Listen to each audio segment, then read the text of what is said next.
जल संसाधन विभाग में कांग्रेस ने अनियमितताओं का आरोप लगाया। मीडिया विभाग के अध्यक्ष मुकेश नायक ने आरोप लगाया कि विभाग में परसेंटेज का खेल खुलेआम चल रहा है और बड़े टेंडरों में फिक्स मॉडल के तहत काम बांटे जा रहे हैं। नायक ने दावा किया कि प्रदेश में 1.5 वर्ष से सिंचाई परियोजनाओं के टेंडर प्रभावी रूप से ठप पड़े हैं, जिससे किसान परेशान हैं, लेकिन अंदर खाने कमीशन का खेल जारी है। उनके अनुसार 300 करोड़ रुपए से अधिक लागत वाले टेंडरों में कथित तौर पर तय प्रतिशत के आधार पर सौदेबाजी की जा रही है। उन्होंने यह भी आरोप लगाया कि टेंडर प्रक्रिया में बार बार वही 13 चुनिंदा कंपनियां सामने आ रही हैं, जिससे पारदर्शिता पर सवाल खड़े होते हैं। कांग्रेस ने पूरे मामले की उच्च स्तरीय जांच की मांग की है और कहा कि किसानों के नाम पर किसी भी तरह का भ्रष्टाचार बर्दाश्त नहीं किया जाएगा।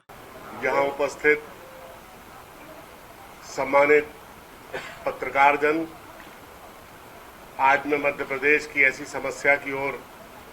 आपका ध्यान आकर्षित कर रहा हूं, जहां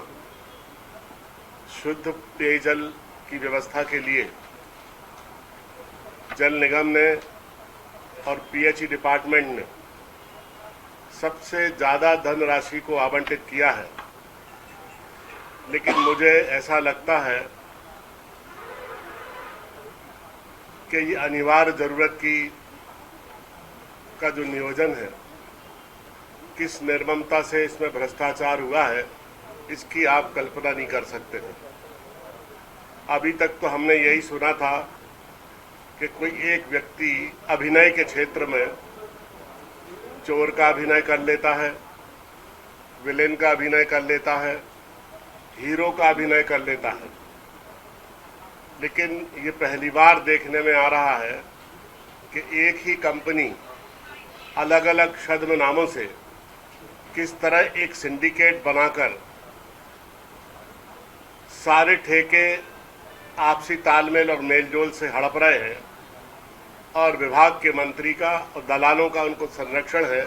इसकी ये बड़ी अद्भुत कहानी है। मैं जल संसाधन मंत्री से ये पूछना चाहता हूं कि ये नौशाद नाम का व्यक्ति कौन है, जिसको आपने पूरा डिपार्टमेंट आउटसोर्स कर दिया है। ये कभी दिखाई नहीं देता और ये पूरे विभाग में ऐसी अदृश्य शक्ति बना हुआ है, जैसे बिग बॉस के शो में बिग बॉस की केवल आवाज भर आती है, वैसे ही जल संसाधन विभाग में ये नौशाद नाम का व्यक्ति कौन है, जिसके इशारे के बिना वहां पत्ता भी नहीं हिलता है। मैं मंत्री जी से ये पूछना चाहता हूं, इस नौशाद नामक व्यक्ति से इसका क्या रिश्ता है, क्या कारण है कि बिना दिखाई देते हुए भी हर किसी ठेके में, टेंडर में इसका डिसाइडिंग रोल है, इसकी निर्णायक भूमिका है और क्या परसेंटेज ये लेता है और बाकी लोगों को क्या परसेंटेज ये देता है, इसकी जांच होना चाहिए। मैं मोहन यादव जी से मांग करता हूं कि अगर वो जल संसाधन की इस हिस्सेदारी में शामिल नहीं है तो सीबीआई जांच की घोषणा करें और इस विभाग में नौशाद नाम के व्यक्ति की क्या भूमिका है। वैसे तो ये पब्लिक डोमेन में है, डिपार्टमेंट के सारे लोग इसको जानते हैं, आसपास की जो गतिविधियां हैं वहां सारे लोग इसके प्रभाव को जानते हैं, लेकिन आप इसको पब्लिक डोमेन में लाने की कृपा करें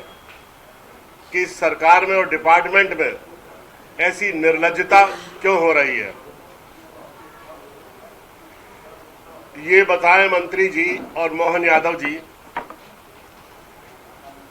कि ये मोंटेना कंपनी और राजीव मोंटेना, इनसे मुख्यमंत्री जी आपका और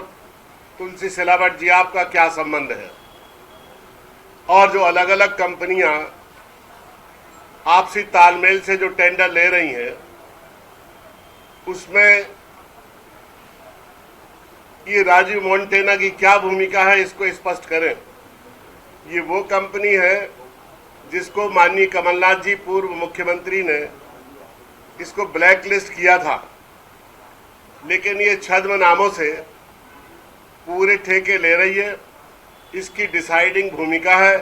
और नौशाद और ये छद्म कंपनियां मिलकर मोटा मुनाफा क्यों कमा रहे हैं, इस बात को जनता के बीच में आप स्पष्ट करें। ये D1 पाइप की सप्लाई होना चाहिए, DI पाइप की सप्लाई होना चाहिए। निर्धारित मापदंडों में इस पाइप की सप्लाई को ठीक बताया गया है, लेकिन HDPE इस पाइप की सप्लाई क्यों हो रही है, कौन इस सप्लाई को करा रहा है, कौन इसकी टेक्निकल जो जांच कर रहा है और क्यों इसको भुगतान किया गया, किसके अप्रूवल से, किसके अनुमोदन से इसको भुगतान किया गया और क्यों किया गया।